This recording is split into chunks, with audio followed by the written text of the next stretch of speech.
Welcome to Rebel CEO, the podcast where we ditch the rules and build businesses that don't just make money, but set your soul on fire. I'm Brianna Kay, your business coach, freedom advocate, and personal permission slip to dream bigger. I scaled my own business to six figures while breaking every mold that people told me to fit into, and now I'm here to help you do the same. I'll help you build a business and a life that's so deeply rooted in your purpose that you never feel like you missed out on the life that you were supposed to live. This is your time to root down, rise up, rebel, and manifest all of your wild goals. So grab your coffee, get cozy, and let's dive in. What if the secret to feeling more energized, balanced, and in sync with your body isn't hidden in the latest wellness trend, but it's actually in the wisdom of your ancestors? So, Rebels, we live in a world where we are constantly bombarded with restrictive diets and one-size-fits-all advice. Today's episode is going to be an invitation to slow down and tune into something that's deeper, which is ancestral eating. We're talking about food as medicine and nourishment that honors your lineage, plus how rewilding your plate might just be the thing that your hormones, energy, and nervous system have been craving. So if you've struggled with gut issues, burnout, hormones, or fertility frustrations, this is the convo that you didn't know you needed, because I didn't know that I needed it either before Stefanie ended up in my inbox. In reality, healing doesn't always come from a bottle. Sometimes it just starts with remembering where you came from and demodernizing the way that we do things. So today I'm joined by Stefanie Adler. She is a certified nutrition consultant, functional diagnostic nutritionist, and women's hormone and fertility expert, and she's been featured in the New York Post. She hosts the Wisdom of the Womb podcast, and she is known for helping women heal chronic symptoms by working with their bodies and not against them. Stefanie is all about practical root cause healing that challenges mainstream narratives, and today she's here to break down how ancestral nutrition can help you reclaim your vitality, regulate your hormones, and reconnect with your body's wisdom. So let's get into it. I'm really excited for our call. I feel like I've been doing a lot of calls lately with functional practitioners, which Cool. is kind of weird, kind of not, because it's also a podcast about wellness and whatnot, but I feel like it's so valuable. Yeah, I feel like there's something happening in the collective right now Mhm. that more people are like waking up to it. And so I think, yeah, it's exciting. Yeah, I 100% agree with that because I've been feeling that way also. And as somebody who didn't used to be interested in doing anything healthy at all, I'm even going down that path. Okay, so Stefanie, welcome. I'm so excited to hear from you. And this is actually a topic that I haven't heard anything on before. So I feel like that might be surprising to you and it might not, because when you're in a certain like space, it seems like it's all around you. But I've never heard of ancestral eating. So, before we get into any of that, do you want to just share who you are as a soul? Yeah, I'd love to. Thanks, Bree.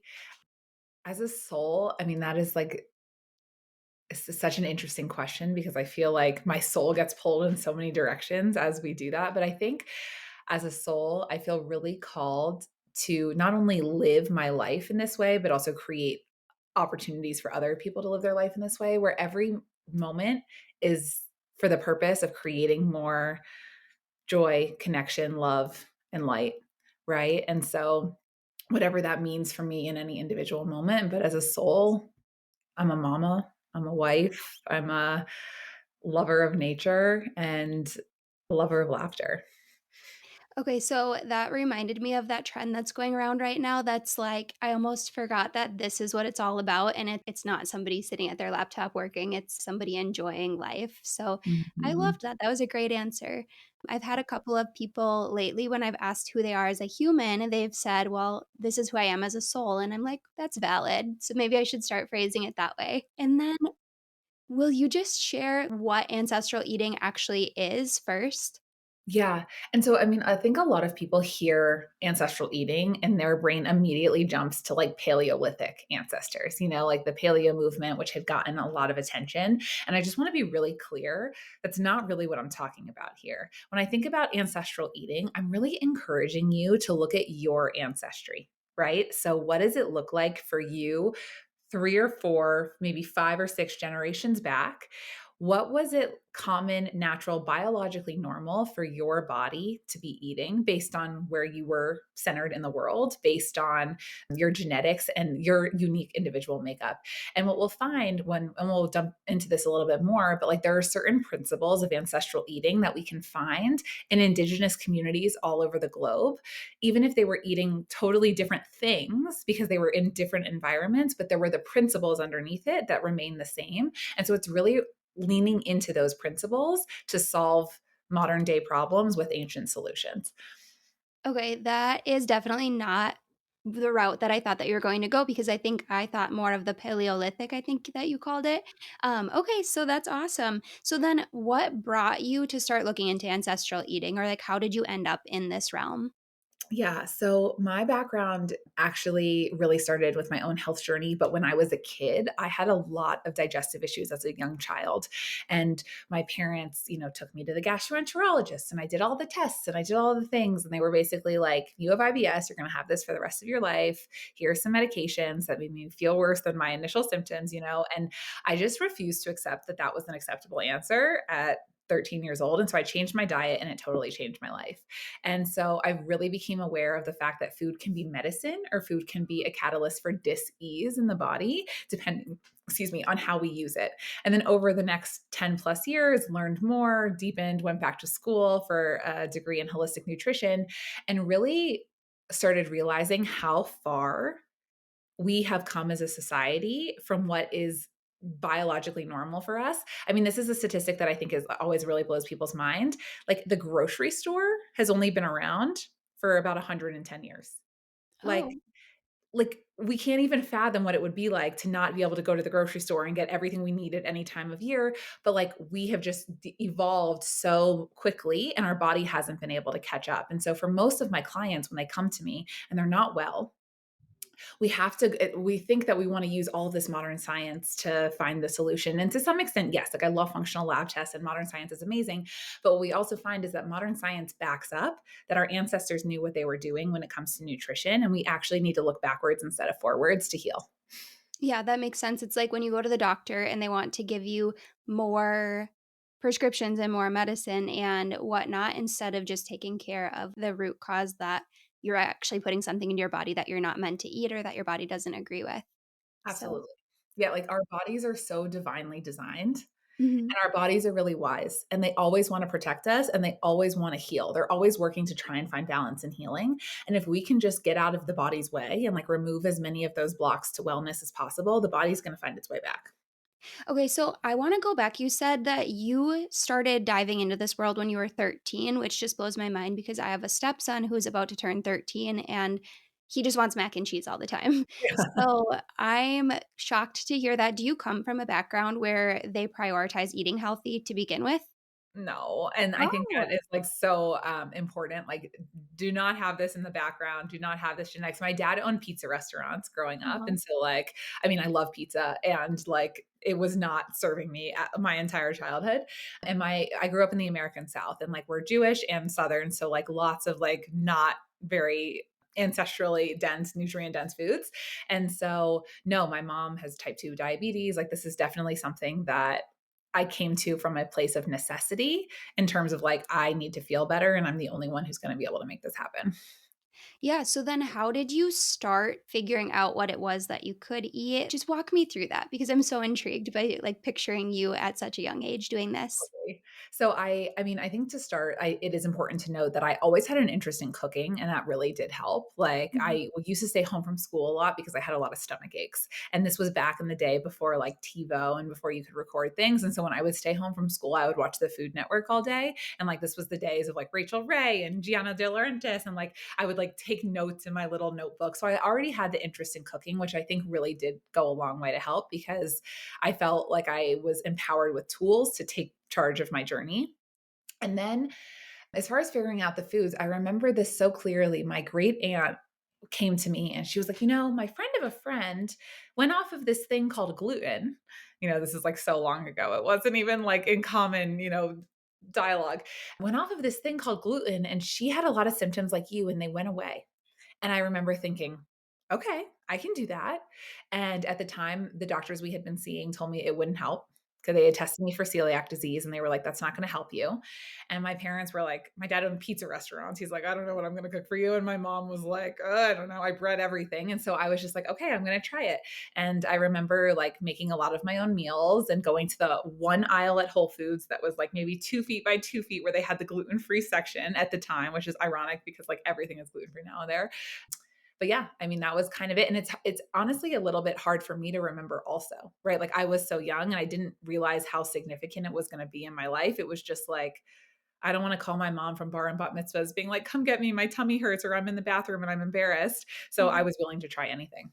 Yeah. Okay. So that also just kind of proves that our desires and the things that we're pulled to and called to watch for hours on TV even and whatnot to some extent, maybe not all reality TV, but like you said, you were watching these cooking shows and it led you down a path of doing something that I assume if you're here talking on a podcast about it, it probably feels deeply aligned to you and like it has a strong purpose. So that's just really cool that you followed that call and stuck to it and now you have a business built around it. Yeah. And I will say, like, it took me a while to like recognize that this was going to be my calling. Like when I went to college, I remember my mom saying to me, I think you should be a nutritionist.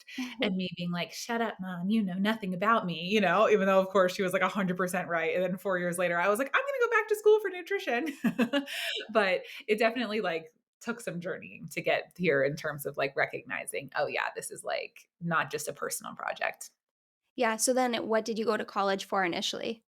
Conflict resolution and political science. Oh, yeah, totally different. Okay. Although I think the conflict resolution piece, like I use, every day in any capacity. So it wasn't all a waste. Yeah. I went to school for accounting. So I mean, I do my own accounting, but I don't know that I will forever. So that works. Okay, so then you mentioned earlier principles of ancestral eating. Do you want to just unpack some of the principles for us? Yeah. So there's several, but we can go into a few that I think are really, really important and also really lost for a lot of people. So the first one is that fermented foods are not optional. And I'm curious, do you eat any fermented foods? So that this is gonna sound really dumb, but that's like yogurt I use and yogurt. sauerkraut. Yeah, you got it. My husband just actually went on a sauerkraut kick because he was like, "I heard it's really good for you, but you need to get this, like, good brand." So he brought a bunch of sauerkraut home. I may or may not have a milk allergy. This is kind of like a weird story. I was having digestive issues, and they tested me at the doctor's, and they did the allergy test, and it came back as a cow's milk allergy, but it was a really low positive, and I know that there are a lot of false positives. I don't have yogurt anymore because of that. I know there are alternatives. I haven't tried the alternatives.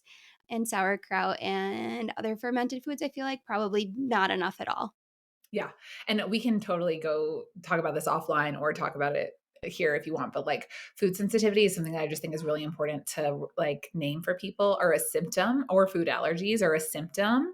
And like just a reminder, they can almost all be reversed. Like the goal is to eventually eat more foods because otherwise you'll just end up taking out more foods and more foods because it's just a symptom of the bigger issue of the digestion, though it can really help calm things down in the moment. So I hope that more dairy is in your future.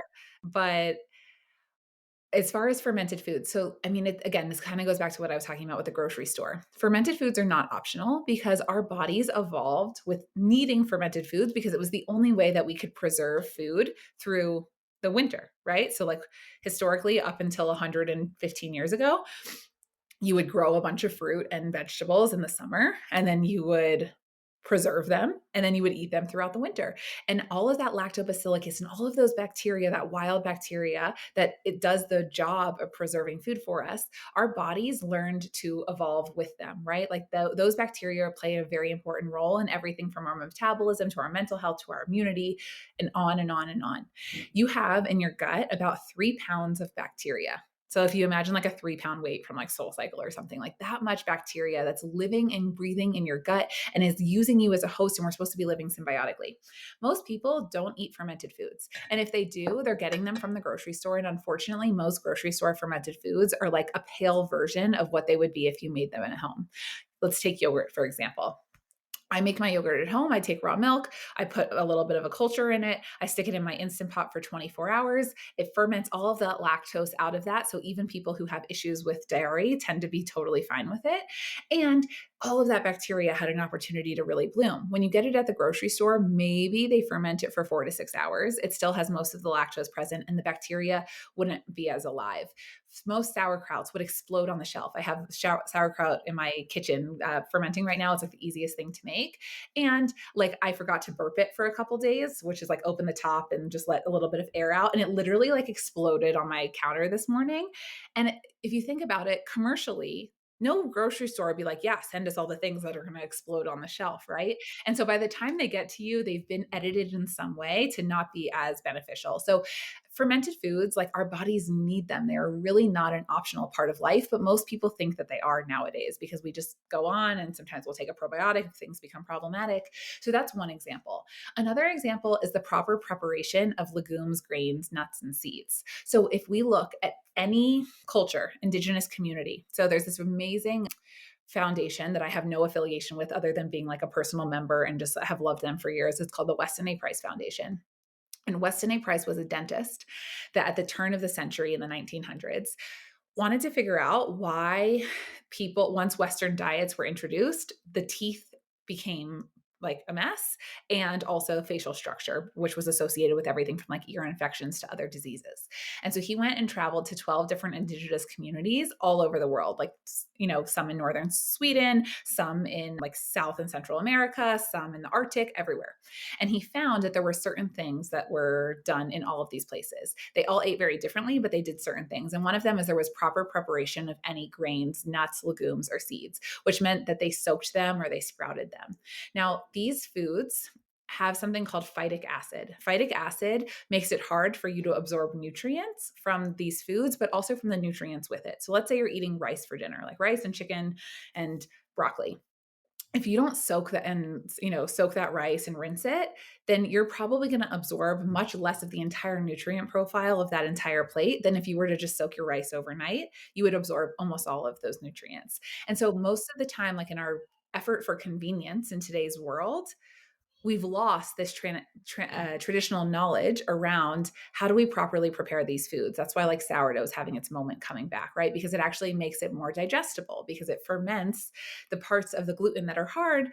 And that used to be pretty much the only way you could make bread before we invented yeast and commercialized it and industrialized it. So those are two examples. Other examples are they never ate lean meat, which is just a really interesting observation because like the dietary recommendations nowadays are like everything has to be lean, stay away from animal fats. But in different communities, some in the Aboriginal Australian area, like if a kangaroo or something that they hunted was too lean, they would just leave it. Like they would just not even do anything with it and they would leave it. When we see in the like Eskimos, what they would do is they would like make jerky basically out of seal, but they would never eat it unless they were dipping it in the seal fat. They knew that if they were eating lean meat, it would strip their bodies of nutrients that were really important for fertility, vitamins A and vitamins K. And we see a massive fertility crisis in our not just our country, but like around the world now. And it's just an interesting observation as we've shifted towards like everything needs to be lean and we need to stay away from fat when fat is super important. So those are a few. I could keep going, but I feel like I'm going down all of my fun rabbit holes. So I'll pause for a second there. No, no, I absolutely loved that. You kind of blew my mind, especially with the last piece where you said that lean meats are actually maybe not serving our bodies in the way that we think they are. Because I am the girl that goes to the grocery store and I'll get a thing of ground beef and I'm like, ooh, 85%, 90% lean, like, ooh, perfect. And now is that okay? So in that situation, should I be getting the meat that has more fat in it, or is that just like that's crap meat anyway, so it doesn't matter? No, I mean, I think that you can definitely find like grass fed meat that still is going to tell you like that 80-20 breakdown or whatever it is. I usually recommend if you're getting meat from the grocery store and it shows that, go for the 80%, if you can find it. Okay. 80% lean and 20% fat is great. And another option is to add more fat when you're cooking. So, like, for example, we sometimes eat leaner steaks because they're more affordable. So, like, we get all of our food, all of our meat from a local farm. And it's something that we're really willing to invest in because we really value having very high quality meat, and it's super expensive. So like we could get a tiny little ribeye for like $26, or we can get, like a bigger bistro steak that will feed all three of us for the same price. So I'll get that like more lean steak, but then I'll make a béarnaise sauce or something on the side with like 5 egg yolks and half a cup of butter, and then we'll eat that with it. And so it's, again, like, it's okay if the meat itself is lean. You just need to, you can bring in other fats in a different way. Okay, and then butter. Is there a certain type of butter that you recommend too? Yeah. I mean, you can get like pretty decent butters at the grocery store. There's a good brand called Truly that's pretty nice and that's pretty accessible. Even like Kerrygold is good butter. I would just be looking for like a grass-fed butter that is like really yellow in color. That's also one of the things you want to look for. It shouldn't be like pale white. That's a sign that those cows are not getting the right food. And you are what you eat eats, right? Yeah. Okay, cool. So grass-fed sounds like it's the way to go for a lot of these. What would you say that some common myths or misconceptions are that you see from the students or the clients that you have? Yeah. So this is something that I super commonly see, and I think sometimes it's from, like, a societal myth, and sometimes it's just, like, I've never eaten that or I've been not been exposed to it, and so I have this idea that this food is gross, but it's that organ meats, like, most women are not eating organ meats, and sometimes they're afraid of them because if you are pregnant or if you are following the like American Academy of Obstetrics recommendations for like preconception and conception, they say that vitamin A, which is very abundant in liver, is dangerous for you during pregnancy. And it is the biggest myth in the world. So, again, going back to those indigenous communities, we know that these indigenous communities were getting upwards of 50,000 IUs per day of vitamin A, real vitamin A from things like butter, liver, cod liver oil, egg yolks, things like that. Now, what's happened is that we have fortified things like flours and cereals and fake foods with vitamin A. That synthetic form of vitamin A is not safe. That is true. So, the American Academy recommendations, though, are 20,000 IUs per week, which is like criminal. And of course, like every kid needs braces now because vitamin A is like the most important thing for facial development. And we're not getting enough of it when babies are in utero, and we're not giving enough of it to them. So, there's this myth that vitamin A is dangerous, and there's also this myth that liver is toxic because it's like where all the toxins are, filtered out, and so it's toxic and you shouldn't eat liver. And that's so far from the truth because liver is where all of the important nutrients that help your body metabolize and detoxify live. It's not like it stores toxins for you. So it's actually one of the most important foods we can eat. And so I think, again, sometimes it's like people come with this idea of like liver is toxic or liver is like bad for me if I'm trying to get pregnant or if I'm pregnant. And then on the other side, there's just the people who are like, I've never eaten liver. And this is where I encourage you to think to go back a couple generations. Nose to tail eating was the only way to eat. Like everyone ate organ meats. If we could go back 100 years, everyone would have eaten organ meats. And the last thing I'll say about that, which is just super interesting, is because I always love when something mimics what we should be doing in our lives when it also happens in the animal kingdom, because like animals are just purely operating off of instinct. So in lion prides, the way that it works is the female lions hunt, but then the male lions come and have first pick of food. And all the male lions, they will prioritize the organs and then they leave the muscle meat for everyone else. Oh, okay, that's wild. Yeah, It's that's so it's so important and it's the most nutrient dense and they know it. okay. Actually, funny story, my husband just tried to make liver meat the other day, and I was like, "I'm not eating that." I, like, went upstairs and I heard him try the first bite. He's never made liver before. I think maybe there's, like, work to do there because I heard him try the first bite and he went, "Ugh," and he went, "I'm not eating that." So, I don't know, maybe it just tastes bad or maybe it's because he's not used to it and it looked really gross, so it probably weirded him out as much as it weirded me out. But, yeah, he did not finish it, so if you have any tips for preparing liver, love to hear them. I have so many tips for preparing liver. So yeah, I mean, definitely I will say if liver is a new thing for your diet, like cooking up a big thing of beef liver and trying to eat it like fork and knife is not going to be the like most approachable way. So like totally get why that didn't go well for him. I will say the way that I usually encourage people to take the stepping stones into liver, I have two product options for you that are like really clutch. The first one is called Pluck. It's a seasoning, and I can send you a link to it. I have a discount code for 15% off. And it's a seasoning. Like you won't really taste anything other than umami, but it's like, with garlic and they have all these fun flavors, but it has ground organ meats in it. And so it's just going to give you, I think it's like 1 teaspoon is the equivalent of like 1 ounce of organ meat. So it's not going to get you to like my recommended like 3 ounces twice a week, but it'll get you somewhere, and anything is better than nothing. So it's really easy. You can just mix it into meatballs or put it on top of pasta, whatever. Like it's really approachable and easy. The second option is there are more companies making what they're calling ancestral blends. I love that they have the word ancestral in there because I'm so passionate about ancestral eating. And so Force of Nature is one of these brands. Again, no affiliation other than the fact that I think they're doing awesome things and making this food more accessible. And so they will make a blend where it's like 93% ground beef, 4% liver, and 3% heart. And you really don't taste the liver in it. If you make taco meat or chili or anything where there's like some sort of flavoring, you're not going to taste it at all. So it's just another way to kind of add it in. We eat like when we cook ground beef, we only eat ancestral blend for the most part. Like it's just such an easy way for us to get more organs into our diet. And so I also have, like if you order, you can start finding most of their ancestral blends at Whole Foods now. So that's like a really easy way to try it. But if you want to order it in bulk, I have also a code for $15 off your first order, just trying to make liver accessible to people. And then the last thing I would say is like chicken liver mousse is so yummy. Chicken liver is much less intense in flavor than beef liver, and it's still really, really good for you. Like it doesn't have to be like so hardcore with the beef liver. I had duck liver on a piece of like flax toast this morning, and it's delicious. Like chicken or duck liver, it's like much more mild in flavor.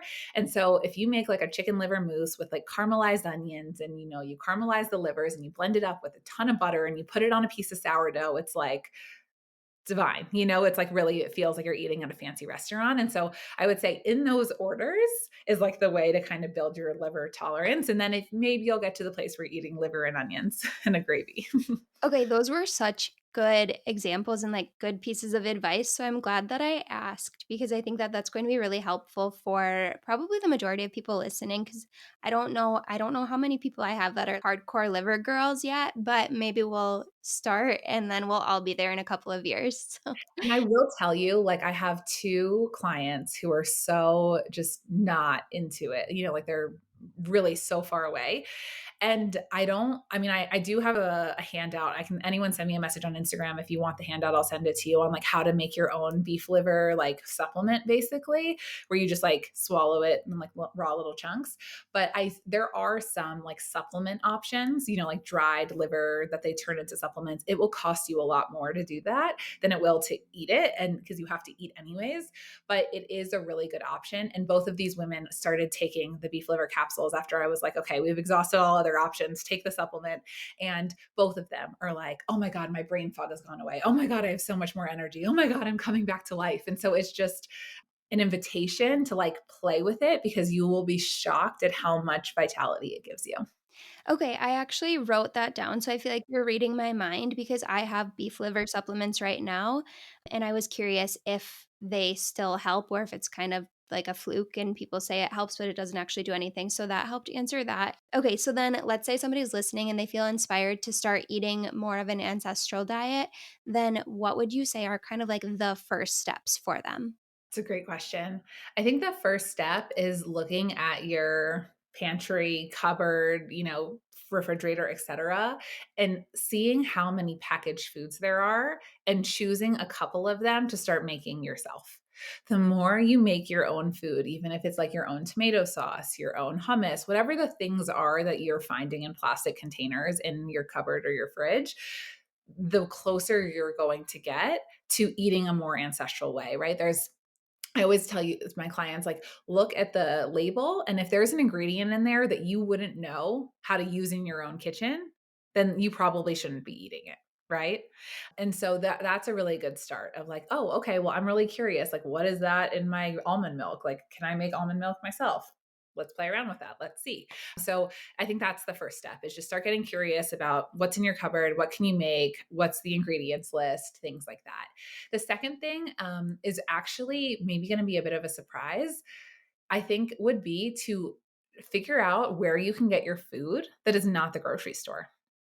So, like looking into whether it's a CSA, a community supported agriculture, or local farms nearby that you can buy meat from, or maybe even ranches or, other like companies like Force of Nature, which is a collection of ranches that you can order meat from online. The more food that we get direct from farmers, the closer it is to having the more nutrient density. There's been a lot of unfortunate corruption when it comes to even organic labels in the grocery store. There are certain like loopholes basically that these companies are allowed to follow to be considered organic, and so we have to recognize that the food we're getting in the grocery store is like not nearly as nutrient dense for us because of it's not local, it's traveling far, it has to go through processes like chlorination, for example. So like if you buy an organic chicken at Whole Foods, it's dumped in a chlorine bath before it gets to you. Ooh. That's not good for us. But if you're buying from like a local rancher, who's just selling direct to you, you can have a conversation with him about that and maybe learn that that's not what your food has. So there's some really great resources to like start looking into this, and I think that I've seen it so many times that the more you get like in connection with where your food's coming from, the more it starts to actually nourish and feed you, and it's like the gift that keeps giving. So that would be the second thing. And then the third thing would be like playing around with some of these different ancestral foods, like playing around with liver, playing around with oysters, playing around with, more animal fats, like cooking with lard, cooking with butter, like throwing away any seed oils that you have, something that's industrial, and just really starting to think about like more nourishing animal foods and some of those traditional foods as well. Okay, so when people are looking for these local farms to maybe partner up with and start getting their meat from, are there certain questions we should be asking, like, are the animals grass fed, or certain red flags that we might want to stay away from? It's a great question. So the first thing that I would actually tell people to do, because they've done the work for you, is look up your local Weston A. Price chapter. I mentioned that Weston A. Price Foundation earlier. So every local chapter, of which there are 200 in the United States, so it's not guaranteed that you're going to have one in your city or your town, but there's a good chance that you will. Every chapter leader is required to do one thing, and that one thing is to host a food list. So, a list of local farms where you can get food that they've already asked those questions for you. They've already done that headwork. So, if you're looking for that, the first place to go is your Weston A. Price local chapter leader. Send them an email, hey, can I get your food list? And then work from there. Other than that, yes. So let's say that's not an option available to you. I would say the first thing you can do is ask to go visit the farm. And it's a really fun way to like, if you've got kids, like, hey guys, we're going to go visit the farm. Like, let's get in the car. If you're doing it by yourself, put on a podcast, like whatever it is. Excuse me. And walk around the farm. Like, are there like bags of pesticides laying around? Do the animal, like, where are the animals housed? Does the grass look healthy? Like, see with your own eyes, like, oh, does this look like a place that I would want to get food from?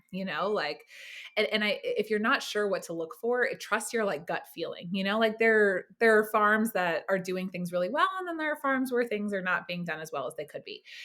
I think even by like recognition, most people who are going to say yes to letting you visit their farm, it's probably going to be a positive experience. And then, yeah, ask them, what kind of fertilizer do you use? Do you use pesticides? This is what's important to me. Like, I'm really looking for nutrient dense soil. Can you tell me about your practices? Even if, again, if you're not 100% sure what to look for, like, or what the answer should be, you can usually get a vibe check from the way they're talking about it. Right?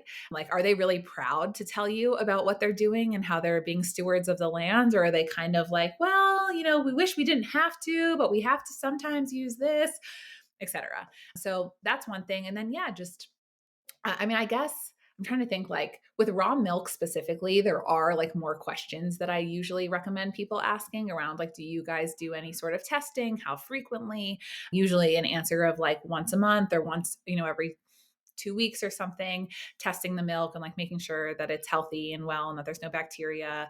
Ask about their cleanliness practices. Here in Colorado, there's like a raw milk farm that does like a tour once a year for like all the kids and everything. And it's super fun. Again, I think going and visiting the farm is the number one thing you can do. Okay, that's awesome advice. Thank you for sharing. And then earlier you mentioned possibly starting to make your own food. Do you have, because my girls in my audience are mainly business owners. Yeah. So we're already like, where is the time for everything? And how do we build in me time and time to be healthy and time to scale our businesses? So do you have any hacks that you found that really help you find the time to make making your own food a priority? Yeah. So I'm for sure like in a season. I love to cook. Background is I used to be a private chef. But I also love really yummy food. I also have a business. I also have a 2-year-old, and I'm definitely in a season of my life where, like, I'm not compromising on flavor and I'm not compromising on health, but I'm definitely shorter on time and putting less effort into cooking than I used to. And my biggest hack is that I'm making more food in my slow cooker than ever. So I'm doing a lot of, like, throwing something in the slow cooker by 8:45 in the morning, 9 a.m., and then it's ready when it's time for dinner. And so I think learning a few really easy slow cooker meals is so helpful. Like something I've been doing a lot recently is like carnitas. Like I'll throw like a pork shank or some sort of like, pork shoulder. You could also do this with beef and barbacoa. That's what I'm doing tonight. And just like throwing that in the slow cooker with some spices, some meat stock. Maybe I'll throw a few veggies in there and just letting it, cook down. And then we'll throw it over some greens or over some roasted veggies, something really easy when it's time for dinner. And then recognizing that like most of these things that I'm talking about actually take so little time. So like kefir, for example, it's like yogurt, but not quite. It's like the easiest thing in the world to make. Like I literally have a kefir grain that I sourced from someone on Facebook Marketplace. You can get them really easily. I leave milk on my counter. So imagine if this mason jar was filled with milk. I put the kefir grain in it and I let it sit on the counter for 24 hours. I do nothing to it. I let it sit on the counter and then I strain it and I do it all over again. And I just got like so much amazing kefir that is so good for me that like is way better than any probiotic anyone is going to try and sell you on Instagram. Right. And Ooh. so, like, these things actually, I think we build them up in our head to take a long time. Like making your own yogurt. People think, oh my God, that must be so hard. When really it's pouring milk into a yogurt maker or into an instant pot and coming back 24 hours later. And that's all you have to do. Right. Oh, So okay. again, it's like there's a little bit of startup cost in terms of just the learning and being like, "Oh, okay, like I can do this." But then once you're doing it, these things just become part of your routine. And I mean, you mentioned the self-care piece. It's that idea of like radical self-care, Mhm. right? Like is self-care like going and getting a pedicure sometimes, for sure. Like, I love a pedicure, but also real self-care is like, I'm gonna make my own ferments and, like, give back to my body in a way that's gonna give back to me so many times over, and, like, what if I make this a meditation, right? In the 5 minutes that it takes me to massage my cabbage, like, can I meditate in that moment and, like, let it keep giving to me? Yeah, that is also an example of I feel like people could romanticize life so well when they're doing cute things with their food and, like, nourishing their bodies, Mhm. or, like, going and visiting the farm that they're going to start sourcing their meats from. I feel like that's an easy way to be like, "Oh my gosh, like, look how cute life can be." Yeah. So, yeah, I feel It's like main character energy, you yeah. know? It's like yeah, like, totally, I'm being such a sovereign person, like and I mean, I think that's the thing with a lot of business owners, like, we're not here to settle for your average life, Mhm. right? Like, we want something deeper, we want something more, and, like, what could be deeper than, like, truly caring for this vessel that lets us go through our life, and hopefully, again, going back to that soul question, like if these are the things that facilitate me feeling so good in my body, then what becomes possible in my business, in my relationships, in my love life, whatever it is. Oh, okay, I love that. Mic drop moment for you there, because that was amazing and that was so cute. Okay, so then if you could leave listeners with any one piece of advice or inspiration, what would that be? I think what I would want to leave you with is that you are the expert of your body. I think so often we're outsourcing this like what is going on with me, how do I heal myself to authority figures when really like no matter how much knowledge education someone has like you will always be the expert of your own body and so like really lean into that and like if you took that as a responsibility I heard this thing recently that we've created a society and it really stuck with me we've created a society that is so afraid of everything that they're willing to take responsibility for nothing, right? And I think about that one with the way that we apply it to our health. Like, I'm so afraid of like what is going on or what's balancing my hormones. Da, da, da. Like, I can't take responsibility for it because then, like, what is that? Like, what do I do?